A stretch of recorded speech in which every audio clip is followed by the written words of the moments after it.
بسم الله الرحمن الرحيم.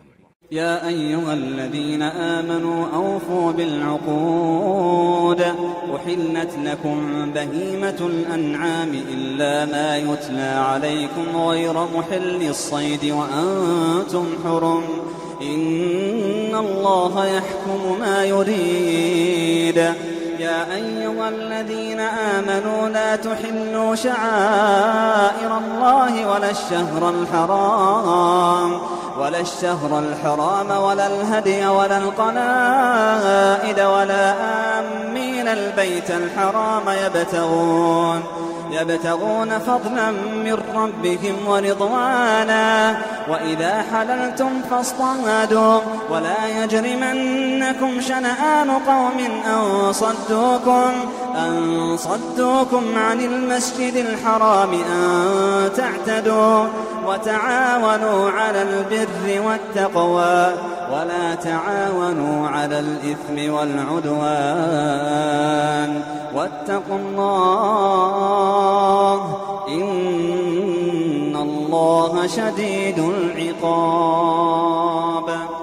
حرمت عليكم الميتة والدم ولحم الخنزير وما أهل لغير الله به والمنخنقة والموقوذة والمتردية والنطيحة وما أكل السبع إلا ما ذكيتم وما ذبح على النصب وأن تستقسموا بالأزلام ذلكم فسق. اليوم يئس الذين كفروا من دينكم فلا تخشوهم واخشون اليوم أكملت لكم دينكم وأتممت عليكم نعمتي ورضيت لكم الإسلام دينا فمن اضطر في مخمصة غير متجانف لإثم فإن الله غفور رحيم.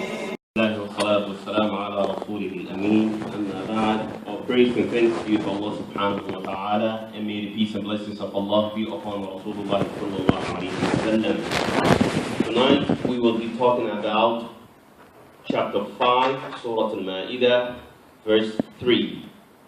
And this chapter is Surah Al-Madaniyah, which means it is chapter is considered to be during the era of Al-Madinah. And there are some narrations that explain that this entire chapters was revealed as well for the Prophet sallallahu alaihi wasallam. Our concern today is going to be about this verse 3 in Surah Al-Ma'idah, which emphasizes on the halal and the haram in terms of the Islamic dietary jurisprudence. So it relates to what we should eat. What are the foods that are halal to you? And what are the foods that are haram, considered to be haram? So Allah subhanahu wa ta'ala says in the Holy Quran, حُرِّمَتْ عَلَيْكُمُ الْمَيْتَةِ. That is the first thing. Allah subhanahu wa ta'ala says that it is forbidden, it is prohibited on you a dead animal. A dead animal. An animal that was killed without slaughtering, either because of sickness or natural death. So that is haram. An animal that died by itself from natural causes or even illness. That is haram. And before the during traditions of the Jahiliyyah, those were food in the Arabian Peninsula, and even now in many primitive communities, people consume those foods. And this is haram. Why? Because the blood that is within that animal, it is harmful for you medically and spiritually. So it is haram to eat that. And the only exceptions to that, a dead animal, is a fish. The Prophet ﷺ was asked about the sea water, as it was mentioned in Hadith Abu Hurairah radiallahu anhu. The Prophet ﷺ was asked about the sea water, and the Prophet ﷺ said, هو حل طهور ماؤه حل ميتته. It is the sea water, an ocean. It is a water that is pure. You can make a water is pure. And الحل ميتته, and the dead animals within the seas are permitted, are permissible. So a fish, do we need to slaughter it? No. It is not necessary. So Nabi sallallahu alayhi wa sallam said that it is permissible to eat the dead ones of the sea. And then the second one in this ayah, Allah subhanahu wa ta'ala says, وَالدَّمْ حُرِّمَ عَلَيْكُمُ الْمَيْتَةُ وَالدَّمْ, a blood. And this blood, it means that when you're slaughtering a sheep or a cow or a camel, the blood that will be flowing from that animal becomes haram. And this will be discussing to a lot of people. There are people, even nowadays, that eat those blood. It is haram, Islamically. And during the time of Al-Jahiliyyah, they used to consume those blood. They used to consume those. Islam came with purifications. It brings to us halal, things that we can eat, that will be productive, that will be effective, and it will not be harmful for your body. And then we know that a liver. Muhammad, do you know what is a liver? I don't know do you know what is a liver? L-I-V-E-R. Al-Muhim. Liver is a blood. A liver, al-kibda, in Arabic, al-kibda is made out of blood. But why should we eat it? Because Islamically, the Prophet ﷺ said that is permissible. That is permissible for us to eat a liver, even though it is made out of blood. And then the Prophet, Allah subhanahu wa ta'ala says in the Holy Quran, the 13th is وَلَحْمُ الْخِنْزِيرِ. وَلَحْمُ الْخِنْزِيرِ. The flesh of swan, it is haram. Pork, or any product out of pork, it is considered to be strictly forbidden in Islam. You have the pepperonis, or what other names they might have, all these are considered to be haram.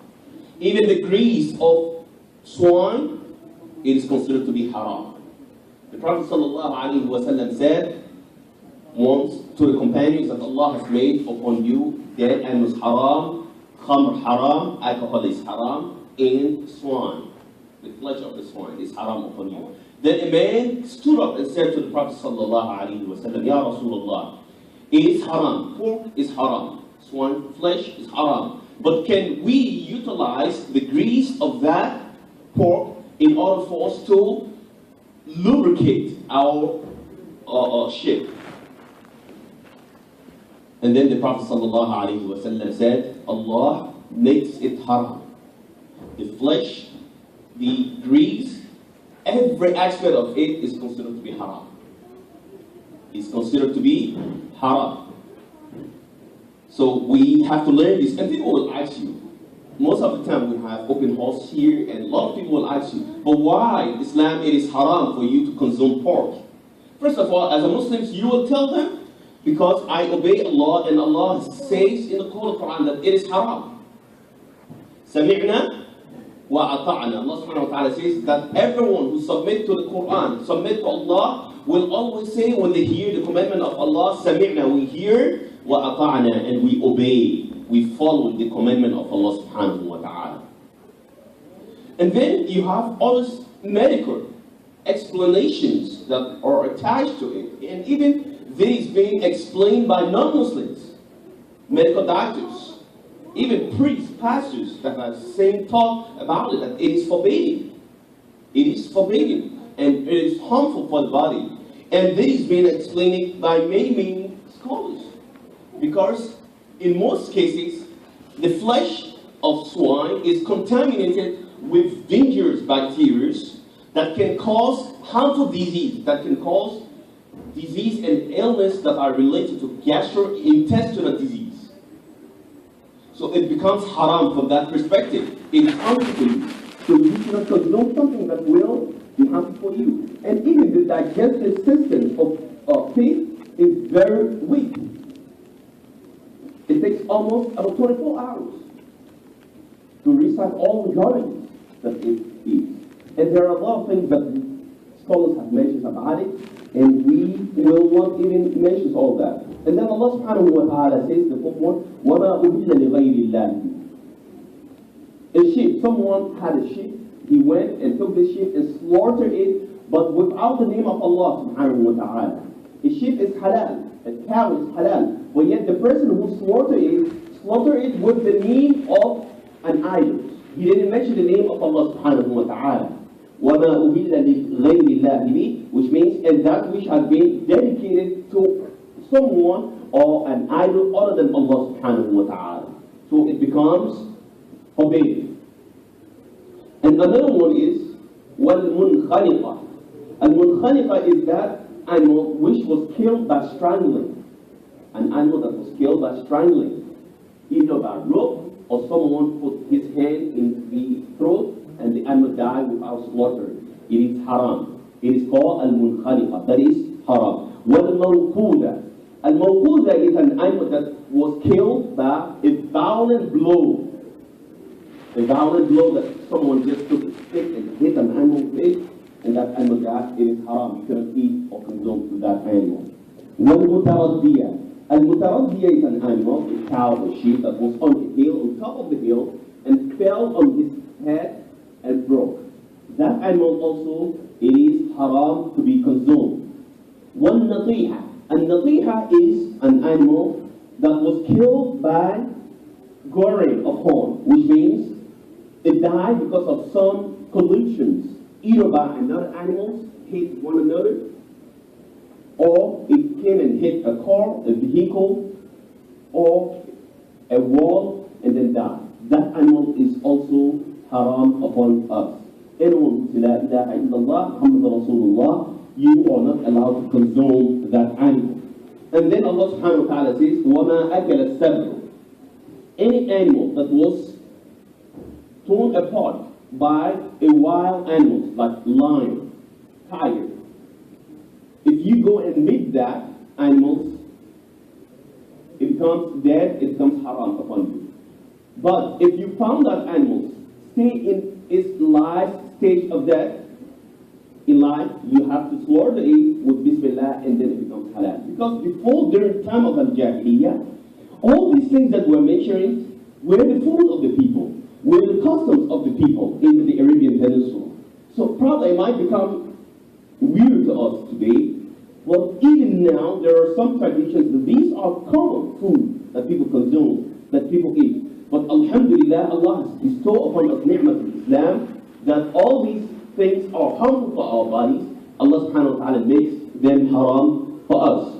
And then وَمَا ذُبِحَ عَلَى النُّصُبِ. And that is which that was sacrificed, an animal that was sacrificed on the stone altar. Which means, if there is, during the time of Jahiliyyah, they used to worship idols. So when they want to worship idols or give a sacrifice, they will go and slaughter that animal in a specific place that is considered to be a sanctuary for that idol. So Allah subhanahu wa ta'ala says that any animal that is being slaughtered in such a place, it becomes haram. It becomes forbidden upon us to eat. And then Allah subhanahu wa ta'ala says, and among the things that is forbidden upon us, that is prohibited upon us, قال تعالى وأن تستقسموا بالأزلام. And prohibited is that you should seek decisions through divining arrow. And that is very important. During the time of Jahiliyyah, if someone wants to go to trade or travel, if he wants to travel from Mecca to Yemen, he will go to a Mali person or he will go to a sorcerer and ask him, I'm traveling from Mecca to Yemen. So please see what if my trip is going to be good or bad. So what you will do, he will take an arrow. If the arrow goes right, then it's in yours. Your trip is very good. But if it goes left-hand side, you will say, no, it is harmful, don't go. So you will decide not to travel. Do you get the picture? Before they used to travel, if they want to travel to Yemen or if they want to travel to Persian Gulf, what they will do is that they will go and ask someone that they think he is a divine person. They will ask him, I want to travel to this place. Please see if this trip is going to be good or bad. Make an examination. So this man will use an arrow. If the arrow goes on the right hand side, he will say go. You will have a lot of khairat over there. But when it goes out on the left hand side, he will say don't travel, it is harmful for you. So he will go or not go based on that decision made by that divine person in their community, by that person in their society. Allah subhanahu wa ta'ala says that is haram. For us, alhamdulillah, if you have a decision, if you want to marry, for the young people, if you want to get married, or you want to travel from a place to another place, or you want to do anything, what Allah subhanahu wa ta'ala has given us is what we call al-istikhara. Have you heard about that? Al-istikhara, which means you should consult Allah subhanahu wa ta'ala in terms of making your decision. And Nabi sallallahu alayhi wa sallam, as it was reported by Jabir that the Prophet sallallahu alayhi wa sallam used to teach them to make istikhara as the way the Prophet sallallahu alayhi wa sallam used to teach them with the Quran, with a surah, a verse, or a chapter from the Holy Quran. The Prophet will teach them with Salat al-Istikhara. And what is Salat al-Istikhara? Salat al-Istikhara is that you will make wudu and pray 2 rak'ah. 2 optional prayer, 2 rak'ah. In surah you can recite قل هو الله أحد, and then the second one قل أعوذ برب الناس or قل يا أيها الكافرون. Any verse or any surah you can recite, you should recite in those 2 verses. And then either before when you wake up from a ruku, or after when you make salam, you can make this dua. You will raise your hand and say اللهم إني أستخيرك بقدرتك وأسألك من فضلك العظيم فإنك تقدر ولا أقدر وتعلم ولا أعلم وأنت علام الغيوب. اللهم إن كنت تعلم أن هذا الأمر تسميني خير لي في ديني ودنياي ومعاشي فاقدره لي ويسره لي واقدر لي خيرا. اللهم وإن كنت تعلم أن هذا الأمر شر لي في ديني ودنياي وعاقبة أمري فاصرفه عني واصرفني عنه واقدر لي الخير حيثما كنت ثم اقضني به. Nabi sallallahu alayhi wa sallam used to teach the companions with this dua.